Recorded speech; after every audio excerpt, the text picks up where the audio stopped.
Oh, g'day everybody, como está?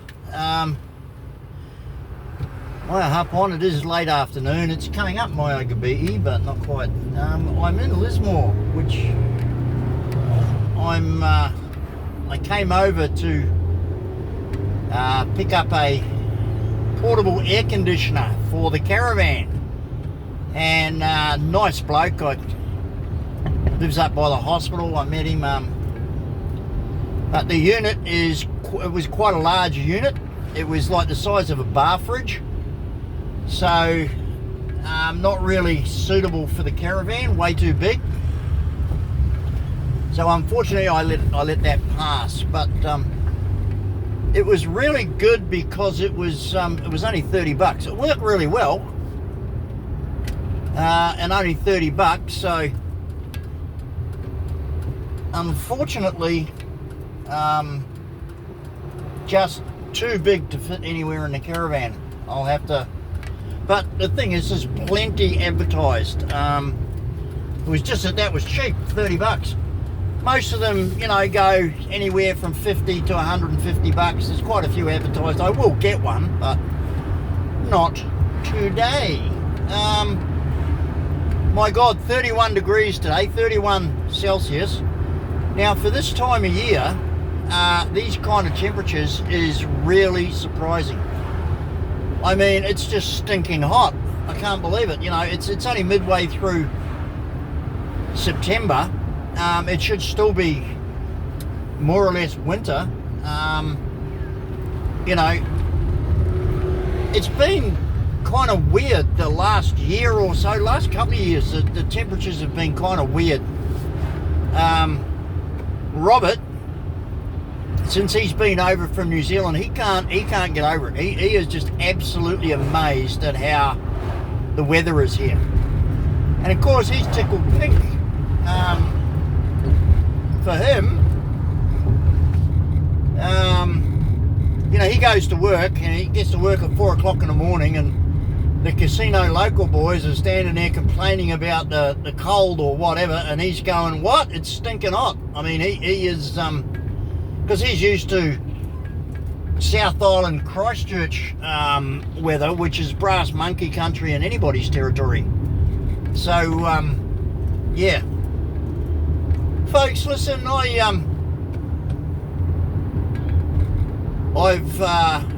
been back to my GP, my general practitioner, my doctor.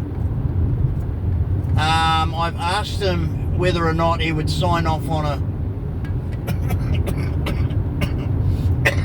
a medical certificate allowing me to fly internationally, and he said no. He said, Jeff, he said, you're a bloody idiot. You're in and out of hospital every 5 minutes. You've just had another major problem with your collarbone. You still haven't gotten over that yet. You're on serious pain medication, and you're asking about going on an overseas trip. He says, you're bloody stupid. It's the thing I like about my GP. He's not some poof who mucks around. Him and I get on like a house on fire, because he calls a spade, and so do I. So he said to me, Jeff, you're a bloody idiot. You're not going anywhere. And he said, if you do, you're going to end up in the shit. And he says, from what you told me about the bloody hospitals over there, he said, mate, think about it. So, yeah. Anyway. So getting back to the Philippines, it's all up in the air. I mean, the mind is willing, but the body is weak. You know what I mean? I would love to go back. There's a lot of things I've got to do over there, actually. I really want to get the rice land organised. Like, why nobody out there seems to take me serious? I have got 2.5 hectares of the most abundant rice producing land near Ubay Bahal, just sitting there doing nothing. And, you've got all these people busting their guts saying they want to go to the Philippines and have some sort of lifestyle in the Philippines. I'm offering you an opportunity to make some of the biggest money you'd ever make in the Philippines, and nobody's biting. I've had a few people say, oh yeah, I'll give it a go, blah, blah, blah, blah, blah, but no one's actually bitten. Now that property, like I say, and I can prove it, I've got all the government documents and the surveys and everything else, it's producing 8.5 million, or it's got the potential to produce 8.5 million pesos worth of rice per year over 2 crops. I'm willing to let a farmer or anybody go in there, do what they want, and just give me 10% of whatever they make. I'm not going to say you have to pay me X amount of rent every month or whatever. I'm not going to sign into contracts or anything like that. If you want to go to the Philippines on a limited budget and set it up and get some people in there to help you and farm it, 8.5 million pesos, ladies and gentlemen, even in dollars, that's a shitload of money.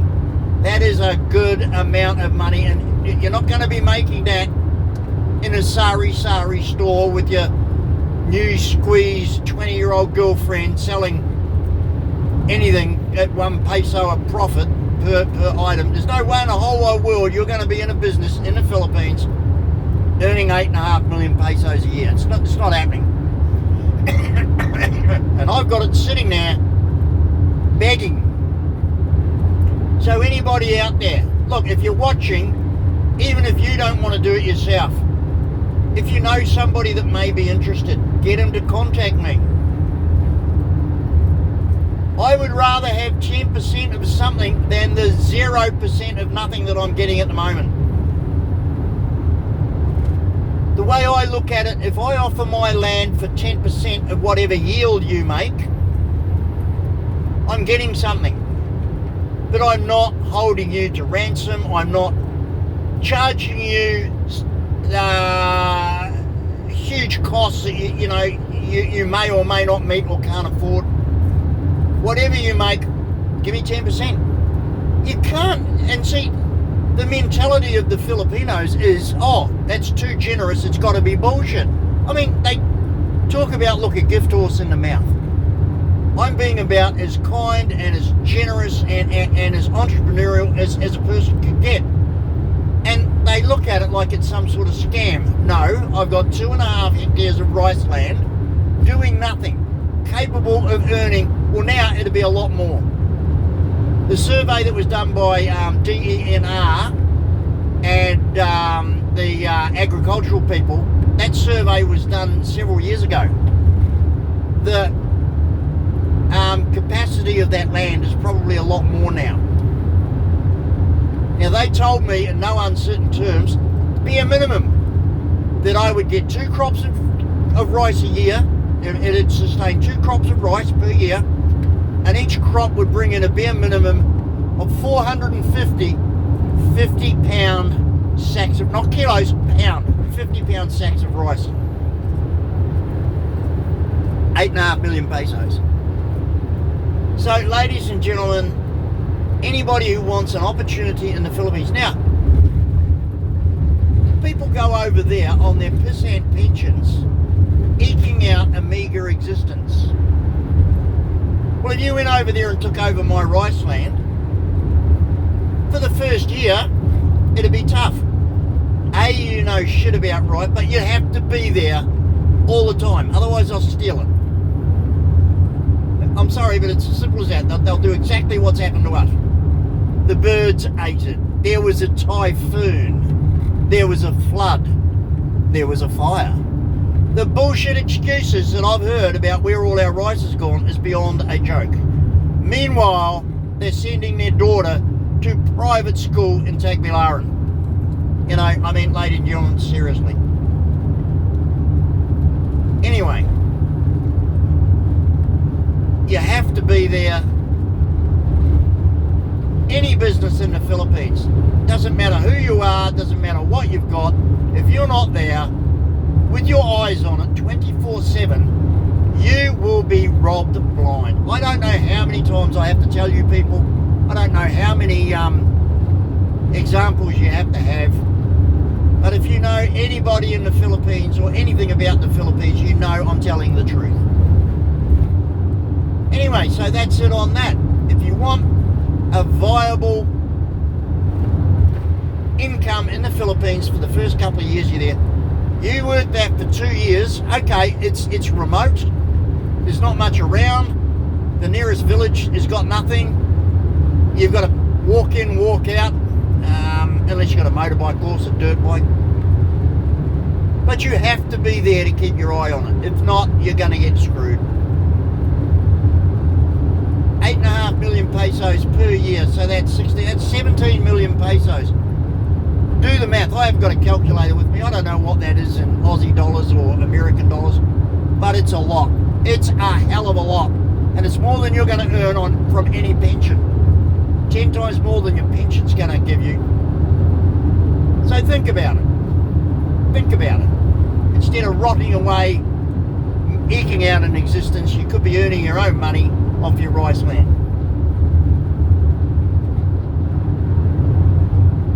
Brian Granville Smith is a con man, a cheat and a liar. As I've pointed out, his premises is nothing more than a bomb waiting to explode. You saw a dead koala on the side of the road.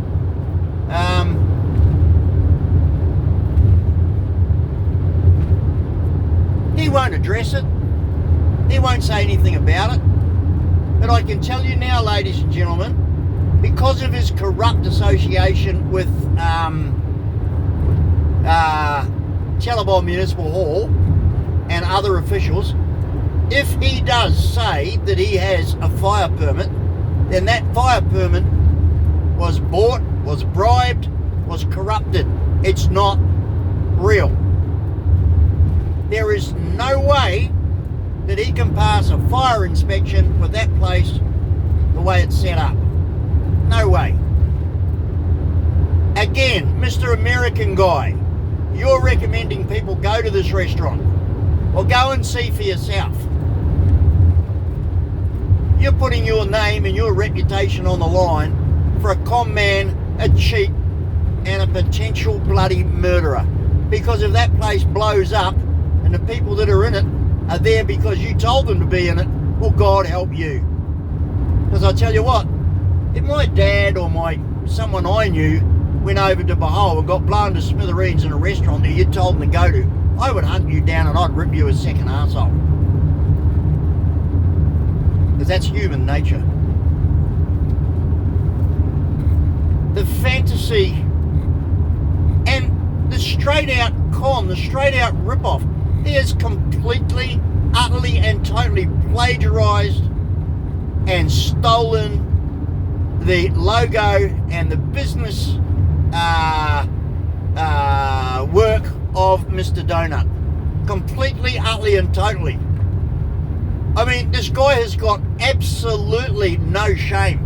I hope, now I believe that Mike Dowdy has sent all the details of his donut crap to Mr. Donut, including copies of his boxes and his advertising and everything else. And I hope they go him for copyright infringement.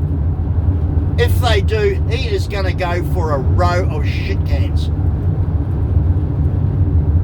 Philippines, but you don't rip Philippines. He's the one that tells you, don't fuck with Philippines. Don't fuck with Filipinos. Don't mistreat them. Don't rip them off. Don't screw them over. But that's exactly what he's doing. One of their biggest corporations. And he thinks he can get away with it. Well, ladies and gentlemen, what a piece of shit. What a piece of shit. I'm going to be fascinated. I'm waiting eagerly to see what kind of reaction Mr. Donut is going to have and what they're going to do to this fat fool. You cannot do what he's done legally.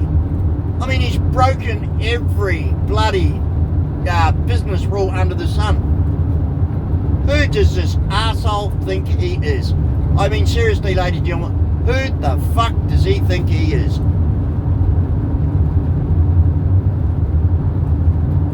Anyway, oh, you won't be able to see it here, but there is a massive smoke. There's a massive bushfire going on to the left. I haven't seen that much smoke in a bushfire for a while, so I don't know what's happening over there, but that's big. That'll be on the news. It's huge. The whole horizon to the... So we're going west, so to the north, east, south, west. So well, it's southwest. Huge bushfire. Massive. That's interesting. But, like I say, it was 31 degrees today. Unheard of. Can't believe it. The weather here is just amazing. And Robert is just tickled pink that it's these kind of temperatures. He just can't believe it. He's doing really well. He's enjoying himself and happy as Larry in his job. He's actually been singled out by the boss to train up on a very expensive and delicate and important machine in his company that he's now operating. They don't do that if they, not happy with you. He's been put on quite a few, functions in his workplace that hold a deal of responsibility and importance. So that just goes to show that he's working well. He's been accepted by his team and his supervisors and everything as being a great, reliable, diligent, hard-working employee. Good on you, Robert Patterson. Well done, mate. That's about it from me. And oh hell, look! Oh god, I've just come around a corner, straight ahead. When I was looking at it from that direction, when it was off to that direction, now it's straight ahead. It sort of looked like grey smoke. Now it's just massive pools of black smoke in the sky. So, well, actually now it looks as though it's coming from Casino. Holy shit! Oh well. Oh, I hope that's not something going up in Casino. Wow. I'm about 10k out of Casino itself on the Bruxner Highway. It looks like it's actually could be in Casino Town proper. Oh well, that is one huge. Oh yeah, look, is it? No, I thought that was a fire truck. It's not. Wow. But the smoke, it's actually massive black smoke, which, yeah, well, you don't get black smoke like that in a bushfire, you get white smoke, so it's obviously, it's not a bushfire, it's something else. Now it's southwest again, so it's over there. Wow. Oh, very interesting. I wonder what the hell it is. Anyway, I'll sit down tonight and look up on Marketplace for another air conditioner for the caravan. I picked up the awning today from the upholsterer who sewed the new, I don't know what you call it, drawstring so that it can feed through the lattice on the front of the caravan. It wouldn't fit before, so I've had the whole thing redone. Cost me $100. And then because I didn't have cash, he charged me $110 for GST. Anyway, no, well, that's it. Didn't give me a receipt though. Oh yes, he did. He gave me the EFTPOS till receipt. Yeah, the little EFTPOS machine receipt. So I'll be putting up the caravan with all the awning and all the bits and pieces that go with it and advertising that for sale on Marketplace this weekend. Hopefully it sells. Should do. It's got that many accessories, say the brand new awning, all looking real good, so I'm pretty sure that we'll be able to flick that off reasonably quickly. Wherever you are in the world, ladies and gentlemen, hope you're safe and well. You have a good one. We'll catch you next time. It's a case of Siggy Siggy, ooh ooh. Please like, comment, share and subscribe. There you go, I remembered. Thanks very much. Still trying to contact some friends that I, for some reason or other, can't get a hold of. A big shout out apparently to Johnny Siam and the crew that are back on the airwaves. I got a message the other night from a couple of subscribers to tell me that Johnny was back on the airwaves. I didn't know, I missed it. That's a shame. It's always good to tune in and have a chat with Johnny and the team. They're always a good bunch of guys to talk to about a variety of subjects, and you learn a lot, and you know, yeah, it's a really good interaction. So anybody out there that wants a really good interactive internet session with a group of smart, switched on, topical guys, just keep your eye on Johnny Siam's channel. Go and subscribe to it. It's a really good watch. Unfortunately, and as you know, Johnny Siam and I don't know. See, Mongs, how petty they are, how trivial they are, how pathetic they are. Catch you next time, folks. You have a good one. Salamat. Bye now.